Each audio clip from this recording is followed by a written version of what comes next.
Hello everyone, today we talk about how to fix the app of Photoroom. We go to settings,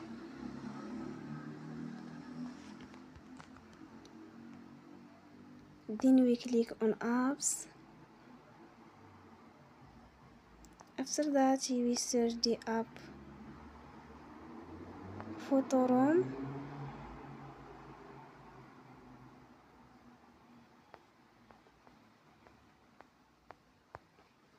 and we click the wheel on for stop.